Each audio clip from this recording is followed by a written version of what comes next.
सभी किसान मित्रों का आपका अपना चैनल एग्री पावर में आपका स्वागत है। तो आज हम बात करेंगे गन्ने की बुआई कैसे करें और किस विधि से करें। सबसे पहले हम अपने खेत की अच्छी प्रकार से तैयार करके नाली बांधने वाले यंत्र से नाली को बांध देते हैं। नाली बांधने वाला यंत्र मित्रों ट्रैक्टर से आसानी से चलाया जा सकता है और नाली को ट्रेंच विधि वाले यंत्र से बांधते हैं। नाली बांधते समय यह ध्यान रखें कि हमारी जो नाली है वो पूर्व से पश्चिम की तरफ बांधी गई हो, जिससे हवा का आवागमन आसानी से एक तरफ से दूसरी तरफ हो सके।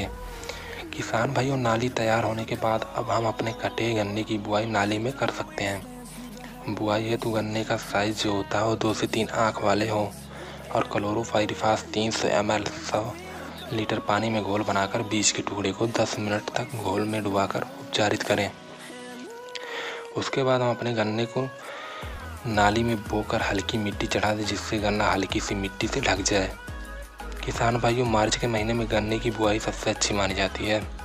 बुआई करने के बाद हमें नालियों में पानी भर देनी चाहिए। गन्ने की अच्छी उपज लेने के लिए 4 से 5 टन प्रति एकड़ की दर से सड़ी हुई गोबर की खाद और कंपोस्ट जुताई के समय मिट्टी में मिला देनी चाहिए। अगर जो उर्वरक की बात करें तो प्रति एकड़ 40 kg urea, 30 kg calcium nitrate, 5 kg magnesium sulphate, 5 kg ferrous और 10 kg जिंक, 1 kg बोरान प्रति एकड़ की दर से बुआई के समय उपयोग करें। किसान भाइयों, अगर अभी तक आपने हमारे चैनल को लाइक सब्सक्राइब नहीं किया तो लाइक सब्सक्राइब कर दीजिए और बेल आइकन को प्रेस कर दीजिए, जिससे हमारी नोटिफिकेशन सबसे पहले आप तक पहुंचे। किसान भाइयों, जब हमारी गन्ने की फसल 1 से 1.5 फीट की हो जाए तो हम देखते हैं कि कुछ खरपतवार भी हमारे गन्ने की फसल के साथ बढ़ते रहते हैं।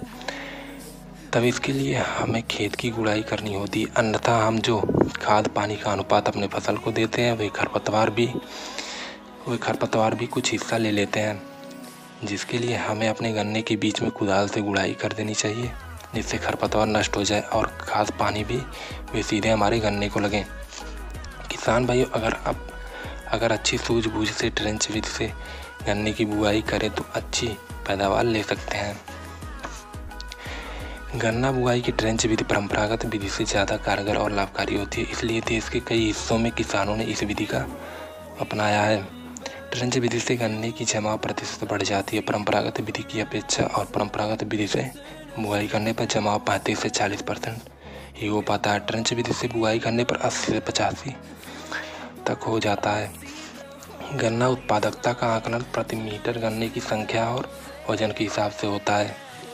ट्रेंच विधि में प्रति मीटर आंखों की संख्या अधिक होती है, जिससे गन्ने की संख्या बढ़ जाती है और इसकी लंबाई वजन भी ज़्यादा होता है।